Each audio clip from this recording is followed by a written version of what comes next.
Question number 2 Mohammad नमान भाई का माँ अना भिखारी का तर्जमा आप कह रहे थे कि मैं पढ़ा हुआ नहीं हूँ, लेकिन मौलाना इसहाक मरहूम ने कहा था कि इसका मतलब है मुझसे पढ़ा नहीं जा रहा, तो सही तर्जमा क्या है?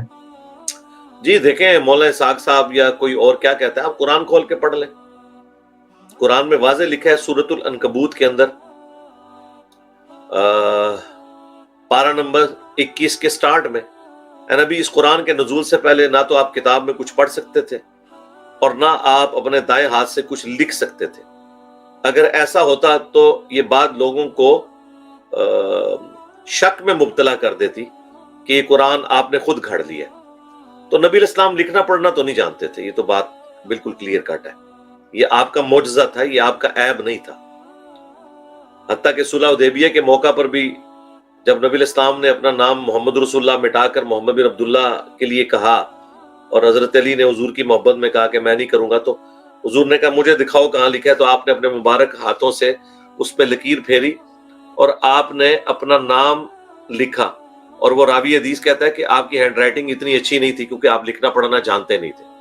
बस आपने बस वो जो एक जितना आप अंदाजे से लिख सकते थे वो आपने अपना नाम वहां पे लिख दिया। तो ये नबी इस्लाम का मोर्जा था, इसमें तो कोई ऐसी बात नहीं है। और दूसरा ये जो उसमें ये बात कर रहे थे कि जी मौलाना इसहाक साहब ने कहा कि गारे हिरा से पहले भी नबी इस्लाम के ऊपर वही नाजिल हुई, वो वही ये वाली नाजिल नहीं हुई, पहली वही वहीं पे नाजिल हुई है। वो बुखारी मुस्लिम में अल्फाज है कि नबी इस्लाम को सच्चे ख्वाब आते थे और उनमें वही वाला मामला नहीं था, बल्कि वो ख्वाब यूं आते थे और नबी का ख्वाब भी वही इलाही होता है, लेकिन वो वही इलाही जिसको हम इस वक्त डिस्कस कर रहे हैं वो कुरान है। कुरान आप पे ख्वाब की हालत में नाजिल नहीं हुआ।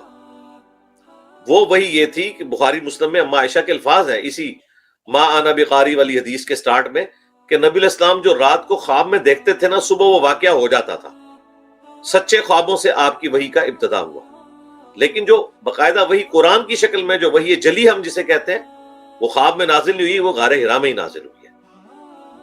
वो हदीस आप खुद पढ़ के देख लें।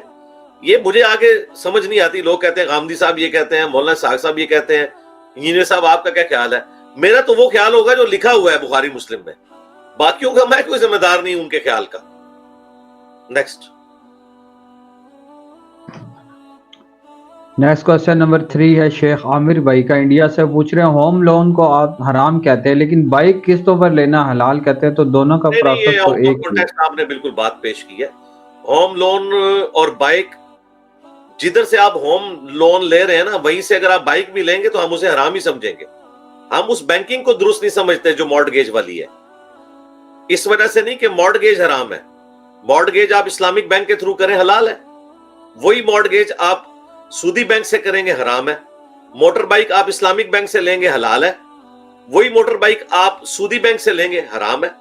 हम बैंकिंग से इख्तलाफ रखते हैं, वो वाली बैंकिंग से, मॉर्टगेज से या किराए पे मोटर बाइक या मकान लेने से इख्तलाफ नहीं रखते। जिस बैंक के साथ आप डीलिंग कर रहे हैं उसका सोर्स ऑफ इनकम जो है वो सूद है। अगर उसका सोर्स ऑफ इनकम सूद नहीं है तो आप इस्लामिक बैंक से मॉर्टगेज करें, कोई मसला नहीं।